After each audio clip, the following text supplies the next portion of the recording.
Good morning, good afternoon, and good evening, guys. Celtic Warband here, and today I am bringing you an epic battle in Total War Attila. This is a 2 vs 2, and it was a subscribers battle replay submitted by Max Laser. So thank you very much for submitting the battle replay, and he's actually found a map that I've never seen before in Total War Attila, and have certainly never played on. It is near the Nile Delta, so fittingly this battle is called the Battle of the Delta. And you can see that there's this nice stream that kind of runs in between the two battlegrounds. If we turn on the HUD so you guys can see. And the stream is completely crossable from all sides, so it doesn't really offer any strategic aspect, except for the fact that it could bog down heavy infantry and slow down cav charges as well in the water. So very interesting battle scenario. So let's take a look at the army comps real quick, starting with Max Laser's force. So he's playing as the Roman Expeditionary Force, so he has some Tagmata cavalry. And he's got some Clibinari as well. His general is Bucellari Guard Cavalry. And then he's got a lot of about 4 units of these Antexinani. I don't think that's how you say it, but then he's got some Elite Ballistariae, 4 units of them. Here's some more of the swords, and then he's bringing some axes as well. Bucellari Guard Axemen. So pretty nice there. And then the second army over here is James the Great. So he's got his Thracian Oathsworn. He's playing as the Ostrogoths. He's got some Gothic levy here as well. More Thracian Oathsworn in behind. For his cav, if we look over here, he's got some noble Gothic Lancers, some noble Germanic Horsemen, and a Royal Siones as the general. More Oathsworn, more Gothic levy, and more Oathsworn. So I think this was a pretty high money battle, and he's got some more cav over here, so he's got some Gothic Lancers and another unit of noble Germanic Horsemen. So actually pretty heavy on the cav. Looks like it's to be about 8 units or so. And looking at the enemy players over here, so we've got the Vandals with their Royal Swaby Cavalry all in the front. So they are actually crossing the ford right now. Just going to take a screenshot of that, so that looks really cool. So yeah, a lot of Royal Swaby Cavalry, and then they got their Vandal Warlord. For their skirmishers, they've got some Elite Germanic Archers, and then he's got some Germanic Pikes kind of hiding in the bushes here. And he's got some Germanic Spearmasters in behind. The last player is the Franks, so he's also bringing some Spearmasters. He's got some Francisca Hirban, good deadly axes. And he's got some Sacra Francisca for his cav. We just get a nice lineup shot of that. Yeah, that's pretty sweet. So good shock cav. And then he's bringing an onager, interestingly enough, a large onager. And then he's got his Royal Instrucciones. And I think that's about it. So let's go ahead and put this to play. Not a very long battle, but we'll definitely be hitting slow motion quite a bit in this engagement, because it kind of starts very quickly and then ends very quickly as well. So yeah, you can see over on this flank here that the Vandal Warlord is actually slipping into the trees beyond view. And then you can kind of, if you were one of the soldiers on this field here, up here, and you looked forwards, you can kind of see the enemy soldiers starting to cross the little delta. So we zoom out. It looks like the Vandals are interested in kind of pushing pretty hard on this flank. You can see that they're moving a lot of their pikes and spears into the delta as well. Meanwhile, over on this flank, there's a pretty heavy, pretty cavalry-heavy side over where James the Great is moving forwards. And then he's also got some more in the trees over there. And right over here as well, as you can see, the Frankish player is moving all of his cav over into these trees over here to support the Vandals.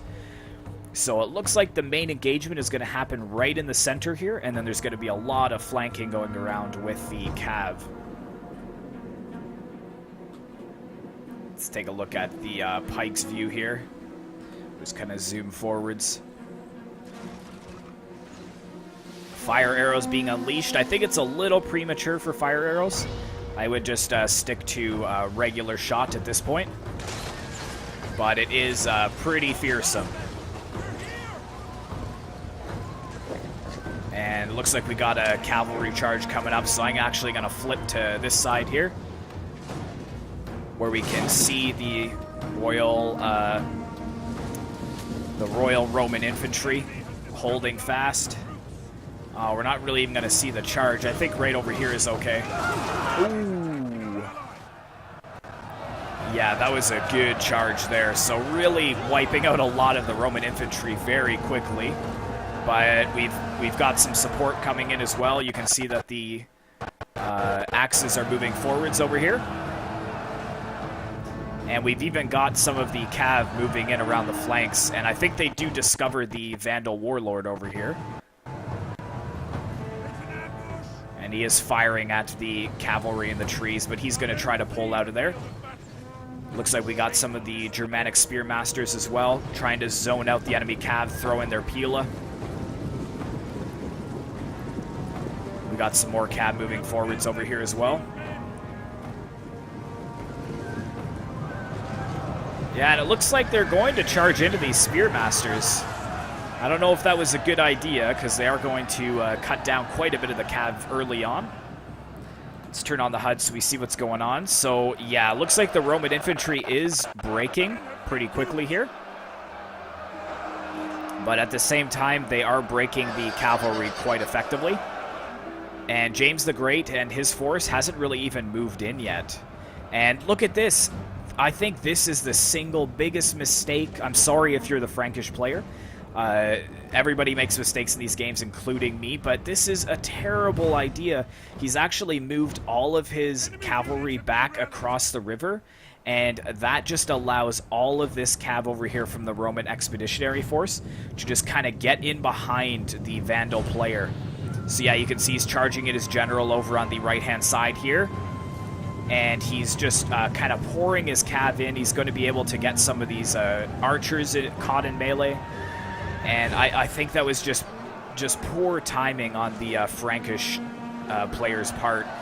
He would have done a lot better just to keep his cav across the small river on this flank. Now he is charging in some of his spearmasters, so that is a valid strategy there, trying to zone out the cav. Goodness, let's turn this to slow motion because it's just going crazy right now. So we take a look at the battle. So actually, the Roman Expeditionary Force did manage to fend off a lot of the Vandals. And the Ostrogoths are kind of helping on this flank by starting to pour in around the sides. And the Franks, I think, realize that their Vandal ally is getting pretty wrecked right now. So he is pushing across.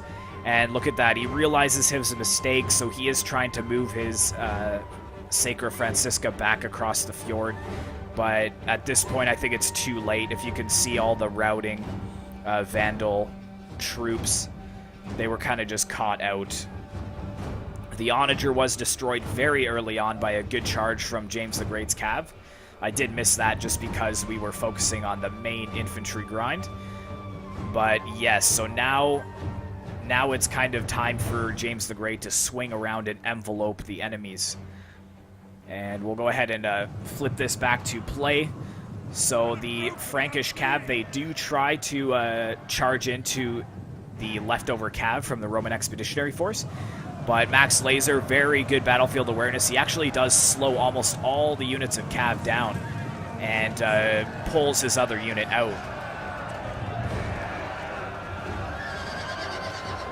So all of this cav has been kind of slowed by one unit. And let's go ahead over here to the main infantry clash, kind of get some shots over here for you guys as well. So yeah, we've got the Frankish soldiers just kind of cutting down the last of the Romans here. But at the same time, the Ostrogoths are just so healthy at this point that it really doesn't matter much.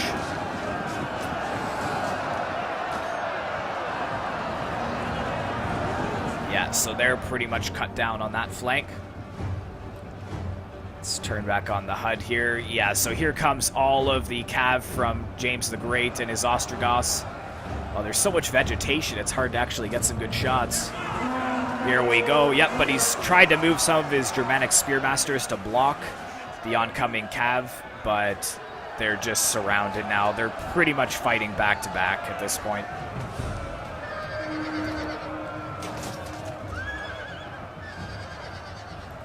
Yeah, the Oathsworn are just cutting through the remainder of the archers. We've got a good Cav battle still going on over there. But I think in the center here is where most of the Frankish infantry, again, he's kind of made a bit of a mistake by clumping so much of his infantry up. Let's try and get a good shot over here of these poor Romans. They're in dire need of support, and here come the Ostrogothic Cav to aid them.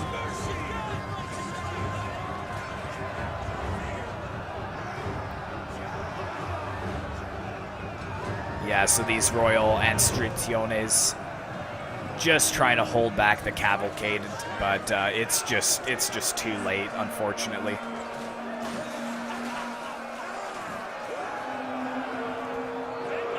So very, very good epic battle, very quick battle. Let's go ahead and just flip into slow motion just for the last little bits here. We got some other pockets of fighting. Looks like some of the Roman expeditionaries are holding back this horde of Germanic Spearmasters.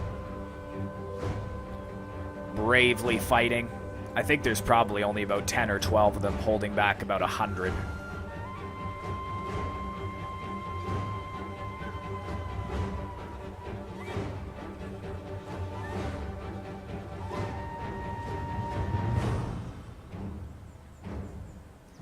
But yes, they will be breaking very soon. And just look at the amount of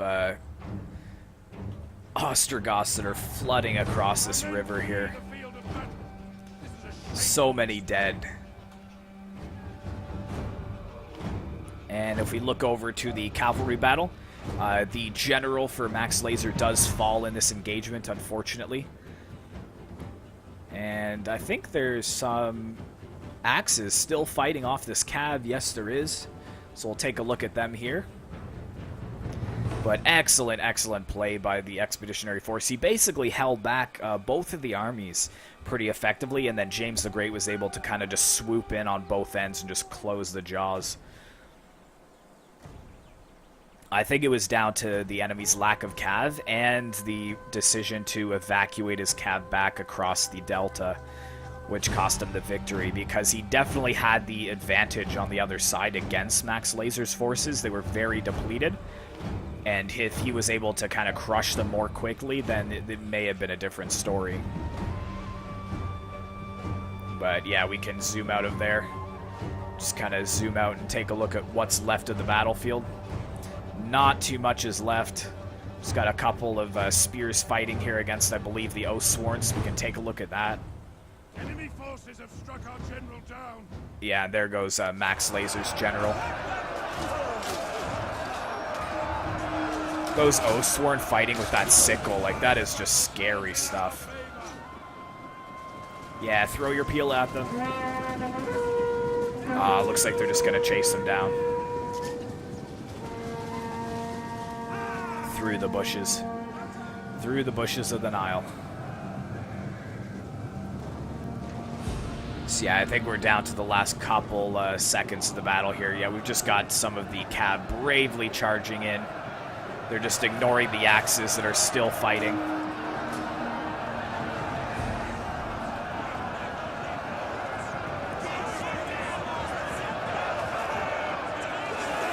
So this Royal Swaby Cav, they are very deadly, but they are also very expensive. And it looks like the cheaper Germanic Lancers are doing just as well. And there we go, Pyrrhic victory. So let's take a look at the results. So thanks very much to the enemies for playing Exidenti as the Franks and Least General Chains as the Vandals. So looking at James the Great's army, his Oathsworn performing pretty well, and his Cav doing excellent. Pike's not so much, and his general didn't really even see combat. Max Laser took the brunt of both of those armies, so his Cav did okay, and his infantry did decent, and his archers did decent as well. So I think this is where most of the kills kind of originated from.